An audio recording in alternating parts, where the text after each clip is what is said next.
नमस्कार शेतकरी मित्रांनो, स्वागत आहे तुमचं आपल्या ए टू झेड क्रॉप या यूट्यूब चॅनलवरती। शेतकरी मित्रांनो, पाऊस सुरू आहे सकाळपासून। सध्या पण थोडे शेतोडे सुरू आहे, पण आज शेतात आलो होतो। आपल्याला जैविक जी स्लरी द्यायची आहे, जे औषध द्यायचं आहे कंदकुजसाठी प्रिव्हेंटिव्ह म्हणून, ते कशा प्रकारे बनवतोय तोच व्हिडिओ म्हटलं तुमच्यासोबत शेअर करावा की आपण कशा प्रकारे याच्यामध्ये काय काय टाकतोय। तर शेतकरी मित्रांनो, सध्या स्थितीला आले प्लॉटची कंडिशन ही आहे बघा, अशा प्रकारे। याच्यावर अजून फवारणी घ्यायची होती, 2 दिवसापासून सतत पाऊस चालू आहे, फवारणी काय घेतली झाली नाही अजून, पण म्हटलं औषध बनवायला आपल्याला एक 4-5 दिवस किंवा 6 दिवस तरी लागतात कंप्लीट। त्यासाठी आपण आज औषध बनवायला टाकत आहे, जे बायो रूट गार्ड आहे, आणि त्यासोबत जोडीला आपण ट्रायकोडर्मा सुडोमोनास पण टाकतोय। तर सविस्तर माहिती घेऊया शेतकरी मित्रांनो। आपण जर माझ्या चॅनलवरती नवीन असाल तर चॅनलला सबस्क्राईब करा आणि वरती दिलेलं बेल आयकॉन दाबा, जेणेकरून तुम्हाला व्हिडिओचं नोटिफिकेशन जे आहे ते मिळत राहील। तर बघू शकता शेतकरी मित्रांनो, सध्या स्थितीला अशी स्थिती आहे या 1 नंबरच्या प्लॉटची। तर याच्यामध्ये आपण ही नालीमध्ये अर्धा ते पाऊण फूट खाली खोल नालीमध्ये लागवड केली होती। त्यानंतर याची ग्रोथ एवढी बघा, आपण माती पण लावली होती। हे बघा, हे मधला बेड पूर्ण लेवल झालेला आहे आता, आणि एवढी भर देऊन सुद्धा याची हाईट एवढी आहे बघा। व्हिडिओमध्ये तुम्हाला क्लिअर दिसत नसेल तरी दाखवण्याचा प्रयत्न करतो बघा। शेतकरी मित्रांनो, आले बाजार भावाचे अपडेट, आले पिकामध्ये ज्या समस्या येतात त्याच्यावर आपण काय उपाययोजना करू शकतो, कमी खर्चामध्ये कमी स्वस्तामध्ये, फक्त तुम्हाला औषध सांगून आणि औषधाची मार्केटिंग करणं हा आपला हेतू नाही आहे शेतकरी मित्रांनो। तुम्हाला प्रॉपर नियोजन, कमी खर्चात आपण घरच्या घरी कमी पैशामध्ये आपण प्रत्येक रोगाचं जे येतं निदान कशा प्रकारे करू शकतो याच्याबद्दल आपल्या चॅनलवरती माहिती देत आहे।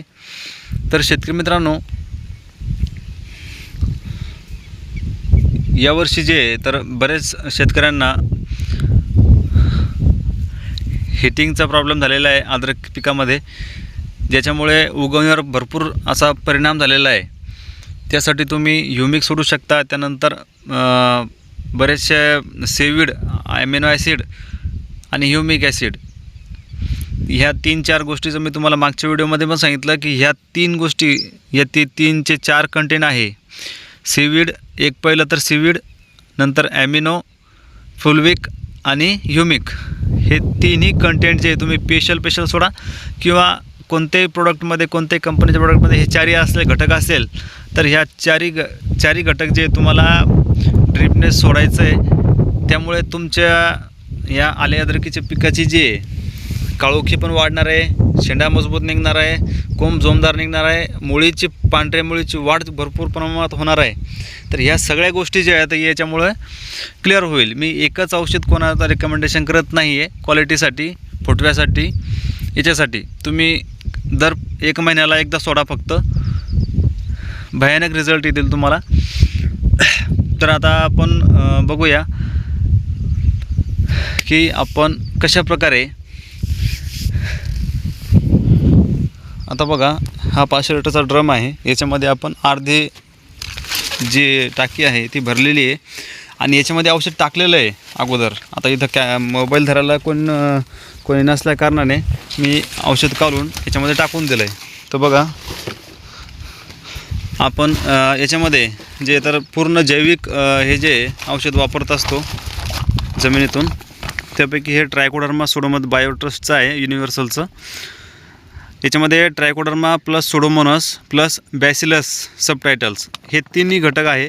तर आपण हे ट्रायकोडर्मा सुडोमोनास आणि जे बायो रूट गार्ड आहे ते याच्यामध्ये दोन्हीचे कॉम्बिनेशन म्हणून आपण ते टाकणार आहे, टाकलेलं आहे याच्यामध्ये आपण कालवलेलं आहे ते। तर हेच दाखवायचं होतं तुम्हाला की तुम्ही कंदकुजसाठी सध्या अजून प्लॉटमध्ये कंदकुज लागलेली नाही आहे, पण आपण प्रिव्हेंटिव्ह म्हणून हे औषध सोडू शकता. बायोरूट गार्ड सोबत ट्रायकोडर्मा हे जर कॉम्बिनेशन सोडलं तर याचे रिझल्ट एवढे भारी आहे का तुम्ही सतत आता फक्त प्रत्येक महिन्याला एकदा जर सोडत राहिले तर कंदकूज तुमचे होणारच नाही. हे एक 90% तरी सांगता येईल, 100% नाही पण 90%. कारण मागच्या वर्षी बऱ्याच शेतकऱ्यांनी रिझल्ट घेतला आहे, मी स्वतः घेतलेला आहे एक मागच्या 2 वर्षापासून.